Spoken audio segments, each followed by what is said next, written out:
How could I have known that the kid who helped me set up the coffee maker would come into my house and I'd realize I'd left my toys and some very personal clothing on the couch, let alone that everything would change after that moment?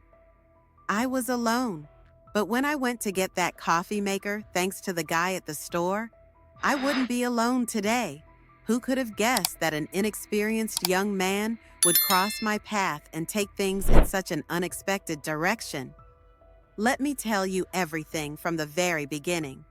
I'm 60 years old, divorced for 15 years, and I've been living alone. Of course, I had my private moments and personal items, things just for me. In fact, I used them so often that I didn't even notice when I accidentally left them in plain sight, right in the middle of the living room. Maybe it was just a habit, or maybe it was my way of filling the void of loneliness. Either way, that morning felt completely normal. I only intended to buy a coffee maker and carry on with my day. But that young guy, Jake, changed everything when he offered to help. The moment I opened the door and let him step inside with the box, I had no idea that an ordinary day was about to turn into something extraordinary. Jake was 23, excited, warm, and full of energy. As he stepped into my house with the coffee maker in hand, his eyes wandered across every corner of the room. That's when his attention landed on something, my toys and those personal pieces of clothing I'd left on the couch. I was so used to seeing them there that I hadn't even noticed. To me, they looked like the most ordinary part of the house. Jake smiled lightly as he moved toward the living room and said, "You live alone, don't you?" There was a playful curiosity in his eyes. My face turned bright red. It happened so suddenly and embarrassingly that I didn't know how to handle it. Someone was only supposed to come and set up the coffee maker after all. I didn't share these private parts of my life with anyone. My loneliness was my own, and I never intended to project it onto someone else. "Jake, please, let's pretend you didn't see any of this," I said, my voice trembling slightly. It felt like everything I wanted had suddenly fallen apart. Jake looked at me and smiled. "Whatever you say," he replied. "But you know, these things aren't exactly easy to overlook. They kind of demand attention, just like you do." That made me feel even more flustered. I slowly turned my head away and muttered, "Jake, please." And don't forget to subscribe and turn on notifications for more stories like this. I know you won't be able to resist leaving a comment after hearing this one through. Let's chat about it below. I can't wait to hear your thoughts. But with his usual warm and genuine demeanor, he kept going. "It's completely natural to have these kinds of things when you're living alone," he said, his eyes now sparkling with a different kind of light. "We all have our needs, you know, but sometimes this kind of stuff just isn't enough, is it?" I could feel the subtle emphasis in his words at the end. It was as if he was trying to connect with me, to reach out in a way that felt both bold and gentle. Our eyes locked for a few seconds, and in that moment, something began to spark between us. A pull, an unspoken attraction, a quiet intensity. I could feel Jake's warm gaze on me, and with every passing moment, we were getting closer. Every word he said somehow touched my soul, and that's when I realized what I was feeling was different. Jake said, "I noticed it the first time you came to get the coffee maker." There was a strange spark in his eyes. "You gave me a feeling I've never had before." I paused for a moment before replying. What could I even say? My feelings were all over the place, but resisting this pull felt nearly impossible. "You did the same for me," I said with a small smile. "Otherwise, I'd have never accepted your offer to help and let you into my house." I said that, but inside I knew I felt something deeper. Jake had gotten under my skin somehow. His body, his demeanor, his way of talking, everything about him. So relaxed, so charming. It was getting harder to keep my eyes from betraying what I felt. There was a bit of silence before I finally said, "I've been in these jeans and this shirt all day. They're suffocating me." Trying to ease the tension, I added, "I'm going to go change into something more comfortable. Make yourself at home." Jake's gaze lingered on me. I tried to look away, even just for a second, but I couldn't. I felt so drawn to him, the space between us shrinking by the second. Upstairs, I slipped into a sleek, figure-hugging spaghetti strap dress. I touched up my makeup just a bit and made my way to the kitchen. But as I came down, I noticed Jake standing by the living room door. His eyes, whether intentionally or not, were on me. For a moment, I stood there, hesitating, letting my thoughts run wild. "All right," I thought to myself. "Young man, your intentions are pretty clear. You're like hitting the jackpot for me. So let's roll with it." I thought that to myself, then acted like I didn't notice him watching me and stepped toward him. "Jake," I said in a playful tone, "are you single?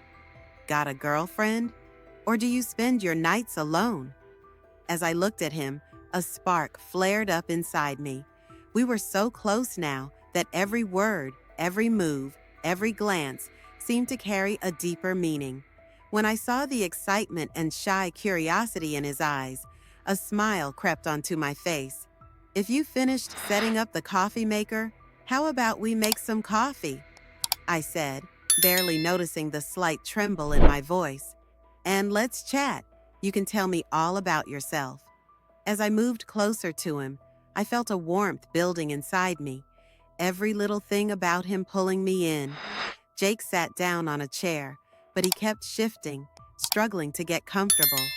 I, on the other hand, took another step and pulled my chair right next to his.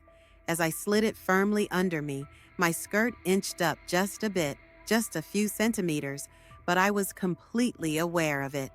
Jake's eyes traveled up, stopping just short of meeting mine.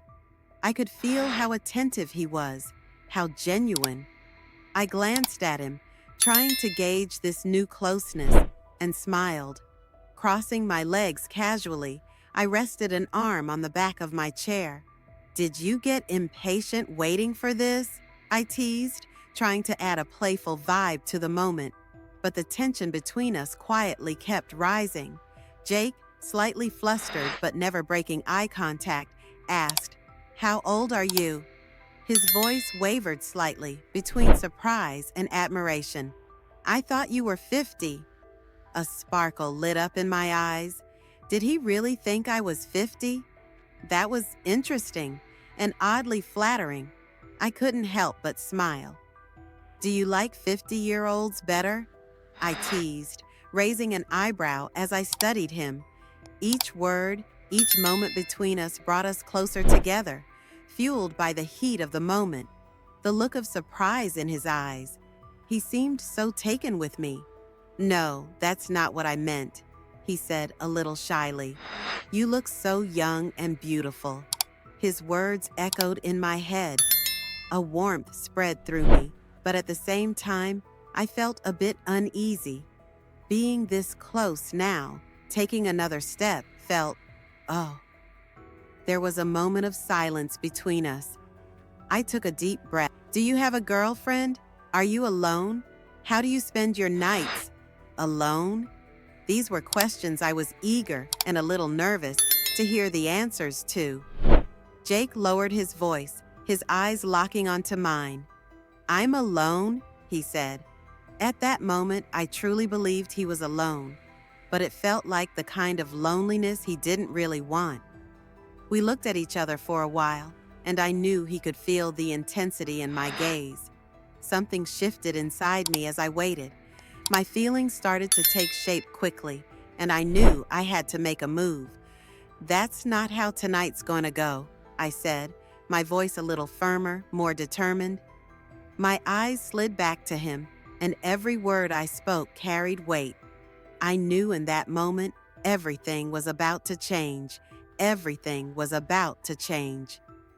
"Jake, come," I said, my voice lower than usual but undeniably inviting. With my eyes, I motioned toward the bedroom and turned without hesitation, certain he would follow. I heard his footsteps behind me, his breathing a little quicker now. When we entered the room, Jake stopped near the door. His shoulders were a bit tense, but his expression was focused, expectant. I turned to face him, and on his face, I saw a mix of hesitation and excitement. "Jake, are you ready?" I asked, my tone calm and steady. I stepped closer, adding with a small smile, "I've got experience, as you can tell." "Relax. No need to get nervous." I placed my hand gently on his shoulder as I approached. Even that small touch seemed to ease some of his tension, but it also made the excitement in him grow.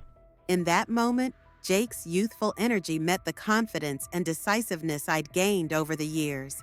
I slowly slid the straps of my dress off my shoulders. The fabric brushed against my skin as it fell to the floor. I felt Jake's eyes on me, a mix of awe, curiosity, and desire. Something stirred inside me, but my expression stayed calm.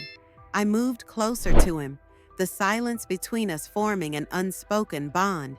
My fingertips lightly touched his cheek, and then I waited for him to make his move. Jake hesitated for a second, but finally he leaned toward me. I could feel the determination and excitement in his gaze. His hand slowly rested on my waist, and his face came closer to mine until his lips finally met mine. His kiss carried the bravery of youth and a hint of inexperience, but that innocence only drew me in more. I pulled back slowly and made my way toward the bed. I let myself sink onto it with deliberate, unhurried movements. The cold surface against my skin made me shiver for a moment, heightening the anticipation inside me. I looked over at Jake. He was still standing there, unsure of what to do next. "Jake, come here," I said, my voice soft but beckoning.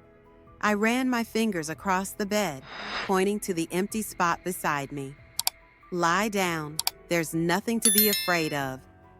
Jake slowly moved closer and carefully lay down beside me. It was like we were both holding our breaths, the air in the room feeling heavier by the second. I turned to him, placed my hand gently on his chest, and asked softly, "Have you ever thought about this moment? Imagined it, Jake?" He kept his eyes on me without flinching. "More than just imagined it," he said, his voice low and a little shaky, "but I never thought it could actually happen." At that moment, all our doubts were pushed aside. We were connecting, not just with our bodies, but with our emotions too. Neither of us knew where this was going, but there was one thing I was certain of. The excitement I felt with Jake was something I had been searching for. Lying next to him, the thrill inside me turned into a burst of courage. I sat up slightly at the edge of the bed, fixing my gaze on Jake as I slowly stood in front of him, leaning slightly toward him from the head of the bed. My eyes locked with his, capturing the mix of surprise and anticipation in his expression. "Jake," I said, my voice soft but resolute. "Tonight, neither of us is alone." Jake swallowed hard, never looking away. His silence told me he understood the weight of what I'd said. His hands were gripping the edge of the bed tightly, but his eyes had grown braver. Slowly, I leaned toward his face, holding his cheeks gently with my hands. "Let's just live this moment tonight," I whispered, bringing my lips closer to his. "Don't question anything. Don't fear anything." Jake's breathing quickened, but he didn't pull away, not even for a second. In that moment, we were both escaping our loneliness, finding comfort in each other's presence. Jake's eyes seemed to be trying to capture every detail, as though he wanted to remember this moment forever.